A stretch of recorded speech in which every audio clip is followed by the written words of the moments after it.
Tell me, are you scared of ghosts?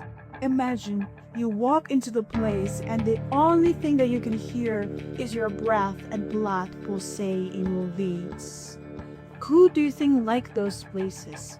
Right, ghosts. And today we're going to tell you about the Ghost Sea. So you think all those abandoned places and ghosts are just a part of some stories? Actually, they're a part of a real problem UN is trying to solve. Have you ever heard about SDGs, Sustainable Development Goals? They're basically our roadmap for a better and more sustainable future. And one of those SDGs is SDG 11, which is creating more sustainable cities and communities. So you would say, why is it so important? Right? The thing is that right now, around 55% of the whole globe population is living in urban environments.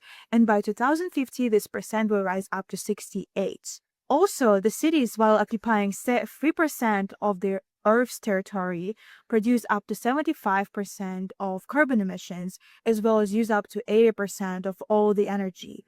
A lot of energy for such a small amount of land. This means more air pollution, more safety hazards, overpopulation, and affordable housing to the people. This is why it's so important to address SDG 11. And we're actually inviting you to come along with us to this one specific place where this August stories will come to life. This is Suwon, South Korea's youngest city, designed from scratch to be sustainable, smart, and green. In 2024, it scored first place in National Sustainable City Index. It happened because it scored high in areas like public transportation, healthcare, education, and many others. It had the lowest pollution level in the country, safest, walkable infrastructure, and the highest percentage of families with kids. So how did this city become from the most celebrated sustainable city to being called a ghost city? This is Nasildong, a major commercial district in Suwon. The vacancy rate here reached over 70% in recent years, and the zero rent isn't helping to attract new tenants. I know this is a big problem, right? Look how many resources have been used to build this, and now all these spaces are empty.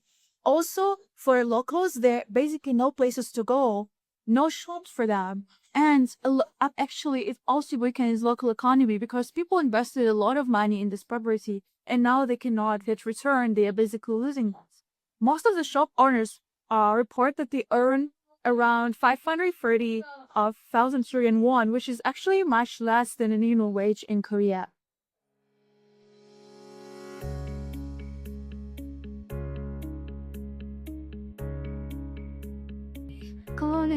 Looking to be. So can you tell me about this unit? So this unit is our family owned this unit for 5 years. My mother bought it because she thought it would be in a huge shopping area. For 4 years, no one moved in. So even though we offered the rent below the market, no one actually moved in. So what did you end up doing? So since nobody came in and our loans kept on growing, so we opened our academy to kind of stop the loss of our money. Wow. Was it a common occurrence in the neighborhood? Absolutely. Around here, new stores open and just close every time. So people have tried everything. They open bookshops or like cafe or like salons, but it doesn't last long. And even like big franchise doesn't like coming inside here because there are not many consumers. So you can't not even find McDonald's in Sejong. There's no outbreak. So in the case of the smaller businessmen, it's much harder. So I think that shows the reality of Sejong. So it's like a nightmare for the people who are trying to do the business here. So we just saw the whole emptiness in my mother's wedding. And now you can see the whole emptiness in front of my house. So this is the general view that I always watch. Every time it's empty.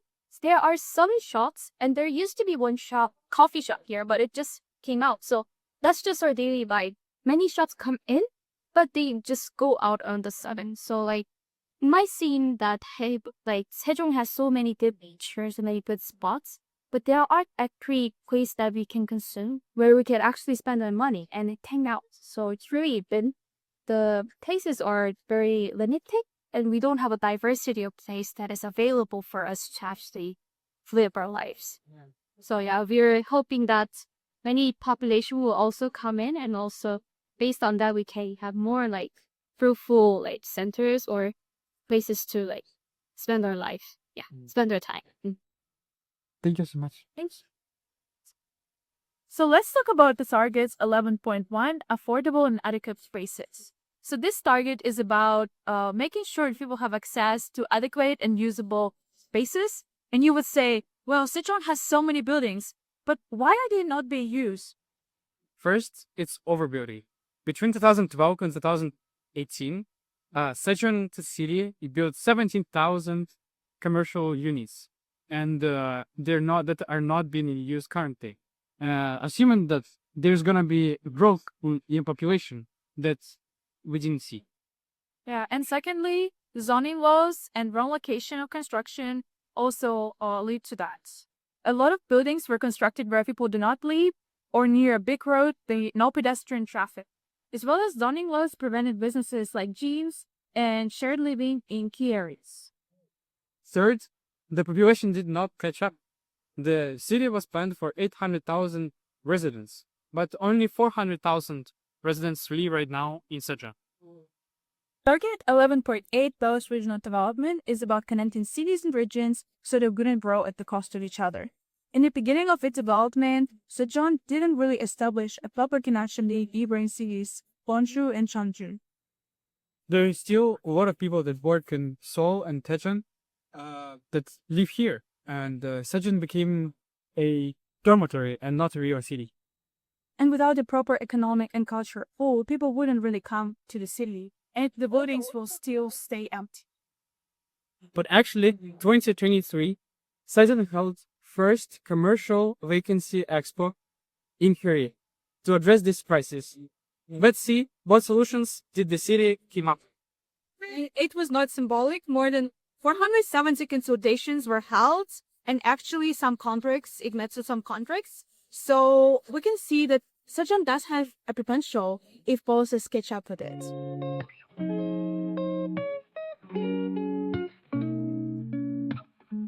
Since then, Sichuan launched two major tracks. The first one is urban planning reform. It implies that there are going to be revised zoning laws in VRT and Riverside districts to allow gyms, academies, and convenience facilities. Pilots in 3 zones lowered vacancy by 13%. And in 2025, these reforms are expanding to areas like Naso-dong, Daepyeong-dong, and Sodam-dong. Some commercial plots can now be turned into small-scale lodging, solving both recommendation and vacancy. Programs like rooted stores help long-term small businesses with rent, event, and marketing. And local brand street zones aims to grow creativity and innovation in the city, providing place for local creative initiatives. Also, plans include to connect local markets with Sejong cultural and tourist assets to bring more foot traffic into the city. I hope these changes bring real energy, but the biggest problem is still population. If more people don't come, the empty cycle will continue. So what can be done? Solutions exist, but they require action from all the sides. Urban planners and researchers have to use real-time data, not just long-term projections, and they have to actually talk to the people who live here. Local governments should go beyond just constructions, building new facilities that nobody's going to use. Instead of that, they can creatively use already existing facilities, provide support for our local businesses, and also lower entry barriers for businesses, as well as reforming outdated zoning. Residents like me can help to support the local businesses, show up for community events, speak at public meetings. A city is a collaboration. Sejong is one of the most beautiful and peaceful cities in Korea, full of green parks, fresh air, and quiet streets. It's not a failure, it's a foundation. But a beautiful city must be a living city also, with energy, culture, and connection. Let's not abandon the dream of Sejong. Let's rebuild it together.